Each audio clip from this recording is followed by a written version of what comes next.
दोस्तों हमारी आज के इस वीडियो का टॉपिक रहेगा द जू स्टोरी। दोस्तों ये वन एक्ट का प्ले है जिसको लिखा है एक American play right Edward Elby ने। दोस्तों ये एडवर्ड एल्बी की फर्स्ट प्ले है जिसको उन्होंने 1958 में लिखा था। इस प्ले को उन्होंने 3 वीक्स में ही कंप्लीट कर दिया था। तो आइए दोस्तों हम इस प्ले की समरी को डिस्कस करते हैं। दोस्तों इस प्ले की शुरुआत होती है संडे आफ्टरनून से। न्यूयॉर्क सिटी के सेंट्रल पार्क में पीटर नाम का एक मिडिल एज्ड मैन उस पार्क के बेंच पर बैठकर कुछ पढ़ रहा है, यानी कि वो रीडिंग करने में व्यस्त है। देखने से पीटर रिच लगता है, यानी कि वो फाइनेंशियली स्ट्रांग है। पीटर हर एक संडे को इसी तरह से पार्क में आकर बेंच पर बैठकर रीडिंग करता है। तभी वहां पर जेरी नाम का एक शख्स आता है। वो पीटर की पढ़ाई में खलल डालता है। ये जेरी थोड़ा सा अजीब दिखता है। वो पीटर के बेंच के पास आकर खड़ा हो जाता है और अचानक से ये कहना शुरू कर देता है कि मैं चिड़ियाघर गया था। पीटर को समझ नहीं आता कि आखिर ये शख्स उससे अचानक से बातें क्यों करने लगा। पीटर सोचता है कि वो जेरी की बातों पर ध्यान नहीं देगा और फिर से पढ़ेगा, लेकिन मजबूरन उसको जेरी की बातों पर ध्यान देना पड़ता है। जेरी फिर से चिड़ियाघर के बारे में ही बात करता है और कहता है कि मुझे ऐसा लगता है कि चिड़ियाघर में कोई सीक्रेट चीज है। पीटर अभी भी अपनी बेंच पर ही बैठा है और जेरी खड़े होकर ही उससे बात करता है। अब जेरी पीटर की फैमिली के बारे में डिस्कस करने लगता है। पीटर शादीशुदा है, उसकी 2 बेटियां हैं, उसके घर में 2 बिल्लियां और 2 तोते भी हैं। जेरी ऐसा सोचता है और कहता भी है कि पीटर अपनी फैमिली से संतुष्ट नहीं है। वो शायद अपने घर में बेटे और कुत्ते चाहता था। पीटर थोड़ा सा परेशान हो जाता है कि जेरी उसकी फैमिली के बारे में क्यों पूछ रहा है, यानी कि पर्सनल इन्फॉर्मेशन क्यों ले रहा है। इस पर जेरी पीटर से माफी मांगता है। जेरी कहता है कि मुझे अनजान लोगों से बात करना पसंद है। मैं जब भी किसी से बात करता हूँ तो मैं चाहता हूँ कि वो अपने बारे में मुझे पूरी जानकारी दे, यानी कि वो किसी के बारे में सब कुछ जानना पसंद करता है। पीटर को ये सब थोड़ा सा अजीब लगता है, लेकिन फिर भी वो जेरी से बात करना जारी रखता है। आगे पीटर जेरी को बताता है कि वो बुक पब्लिशर है, यानी कि वो एक पुस्तक प्रकाशन में काम करता है और अपर ईस्ट साइड में वो एक अच्छे अपार्टमेंट में रहता है। बात करते हुए जेरी पीटर के बेंच के आगे पीछे टहलने लगता है और उसको बताता है कि मैंने चिड़ियाघर पहुंचने के लिए पूरे न्यूयॉर्क की यात्रा की थी और कभी कभी ऐसा होता है कि हमें सही रास्ते पर पहुंचने के लिए बहुत लंबी दूरी तय करनी पड़ती है। पीटर को लगता है कि जेरी ग्रीनविच विलेज में रहता है, लेकिन जेरी कहता है कि मैं ग्रीनविच विलेज में नहीं बल्कि वेस्ट साइड में एक बोर्डिंग हाउस में रहता हूँ। जेरी अपने बोर्डिंग हाउस के दूसरे किराएदारों, इसके अलावा अपनी थोड़ी बहुत संपत्ति और अपनी बेकार सी फैमिली की बैक स्टोरी पीटर को सुनाता है। जेरी पीटर को यह भी बताता है कि मैंने किसी के भी साथ एक बार से ज्यादा सेक्स नहीं किया है, लेकिन एक लड़के के साथ मैं अपने किशोरावस्था में काफी लंबे समय तक प्रेम प्रसंग में था। ये सब बताने के बाद जेरी चिड़ियाघर के बारे में बात करता है, फिर अपने बोर्डिंग हाउस के मकान मालकिन और उसके कुत्ते के बारे में भी बताता है। जेरी कहता है कि मेरी मकान मालकिन बहुत बुरी है, वो शराब पीती है और मेरे ऊपर कभी कभी हमला भी करती है। ये सब सुनकर पीटर थोड़ा सा डर जाता है कि भला ऐसा कोई कैसे कर सकता है।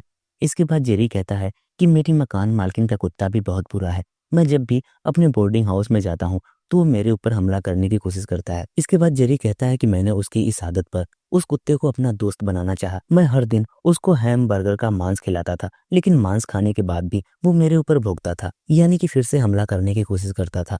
उस कुत्ते की इस आदत पर मुझे बहुत बुरा लगा, इसलिए मैंने एक नई योजना बनाई। मैंने सोचा कि मैं उस कुत्ते को जहर वाला मांस खिलाकर मार दूंगा। कुत्ते को मारने वाली बात सुनकर पीटर हैरान हो जाता है, लेकिन फिर जेरी कहता है कि मैंने केवल कोशिश की थी, लेकिन मैं इस कोशिश में कामयाब नहीं हो पाया। आगे जेरी कहता है कि कुत्ते के साथ दोस्ती करने और उसे मारने में असफल होने के बाद मैं ये सोचने लगा कि आखिर मैं इस कुत्ते को कैसे सबक सिखा सकता हूँ, या तो फिर इसके साथ मेरा रिश्ता कैसा होगा। मैंने ये भी सोचा कि मैंने कुत्ते से दोस्ती करने की शुरुआत की थी, लेकिन अगर मैं उसमें असफल हो गया तो मैं किसी के साथ भी दोस्ती नहीं कर पाऊंगा। लेकिन जब एक दिन मैं अपने बोर्डिंग हाउस में गया तो वो कुत्ता हॉल में मौजूद था, लेकिन ना ही उसने मेरे ऊपर हमला करने की कोशिश की और ना ही वो प्यार से मेरे पास आया। कुछ इस तरह से जैसे उसको मेरे से कोई मतलब ही नहीं है। इस बात से मैं थोड़ा सा दुखी हो गया, क्योंकि ना ही अब हम दोनों एक दूसरे को नुकसान पहुंचाते हैं और ना ही एक दूसरे से प्यार ही करते हैं। इतना कहने के बाद जेरी भी बैठ जाता है, क्योंकि अभी तक वो पीटर से इतनी सारी बातें खड़े होकर ही कर रहा था। अब पीटर परेशान होकर जेरी से कहता है कि मैं तुम्हारी इस कहानी को समझ नहीं पाया। इस पर जेरी अपनी नाराजगी व्यक्त करता है और उस पर झूठ बोलने का आरोप लगाता है। जेरी पीटर से कहता है कि मैंने तुमको ये सारी बातें एकदम स्पष्ट रूप से बताई।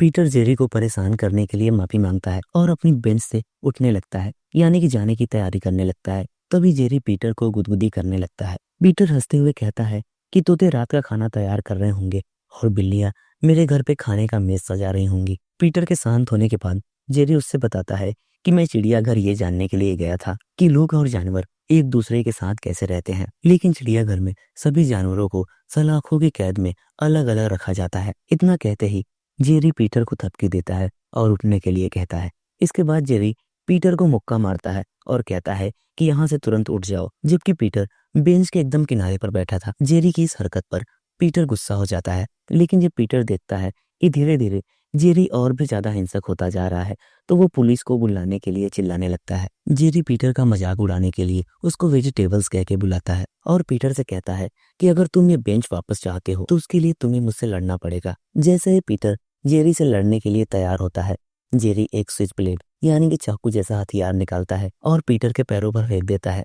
पहले तो पीटर उस चाकू को नहीं उठाना चाहता था, लेकिन जैसे ही उस चाकू को उठाने लगता है, जेरी एक घायल जानवर की तरह पीटर की तरफ दौड़ता है। ये देखकर पीटर घबरा जाता है। पीटर जेरी से बचना चाहता था, लेकिन जेरी अपनी ही गलती से उस चाकू से घायल हो जाता है। घायल होने के बाद जेरी कहता है कि जब मैं चिड़ियाघर से वापस लौटा तो मैंने सोचा था कि मैं तुम्हारे ही जैसे किसी व्यक्ति से बात करूंगा। इसके बाद जेरी पीटर को धन्यवाद देता है कि तुमने मुझे सांत्वना दी और पीटर से कहता है कि तुम जल्दी से यहाँ से भाग जाओ। जेरी का काफी सारा खून बह गया था।